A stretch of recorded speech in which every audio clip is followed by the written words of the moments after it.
La sortie mercredi du film In the Fade de Fatih Akin avec Diane Kruger, qui vient d'ailleurs de remporter le Golden Globe du meilleur film étranger.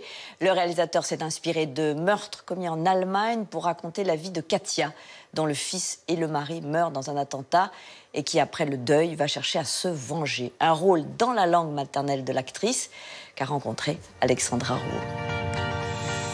Diane Kruger, c'est l'actrice internationale par excellence. Née en Allemagne, elle a étudié la danse à Londres, parcouru le monde de la mode sur les podiums, puis a découvert le cinéma. Elle a joué dans des grosses productions américaines, incarné des reines ou des femmes paumées dans des films d'auteurs français. Et à 41 ans, elle est à l'affiche pour la première fois d'un film allemand, celui de Fatih Akin. Un rôle très éprouvant d'une mère et épouse qui voit sa vie basculer après un attentat.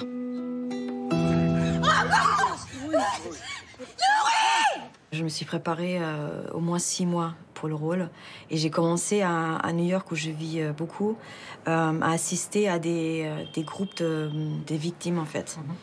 Et j'ai pu observer des gens dans les stades de deuil différents, la profonde tristesse. Les histoires que j'ai entendues commençaient vraiment à m'en hanter, en fait. Stell dir mal vor, die hätten mich im Rocker erwischt. Nuri hätte überlebt.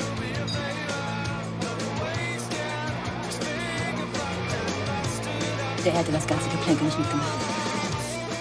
J'arrivais pas à faire la différence entre ma vie privée et ce film-là.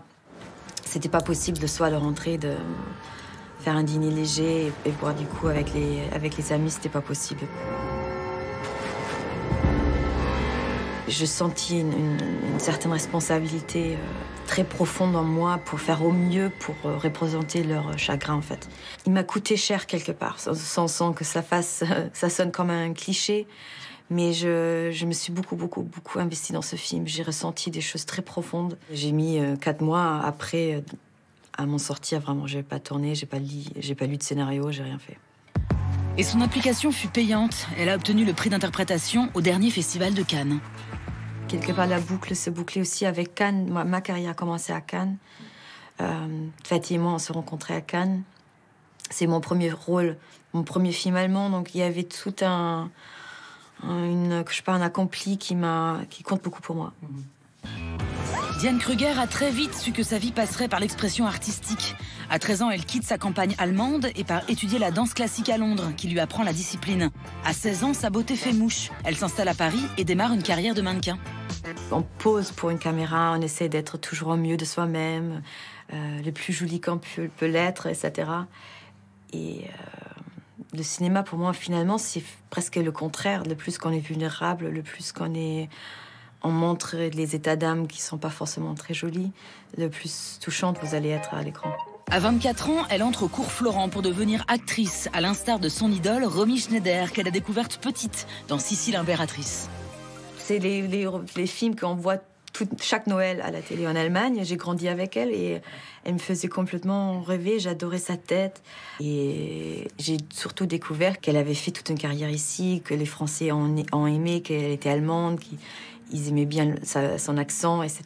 Donc je me suis dit, c'est le pays peut-être où je pourrais essayer de faire ça. Et c'est son petit ami de l'époque, Guillaume Canet, qui lui offre un premier vrai rôle. 2 ans plus tard, Hollywood l'appelle. Elle sera Hélène de Troie, aux côtés d'Orlando Bloom et de Brad Pitt. Last night was a mistake. And the night before? I've made many mistakes this week. L'autre jour, c'est passé à la télé. Je suis tellement jeune actrice qui est complètement dépassée par des événements. Je le vois, quoi.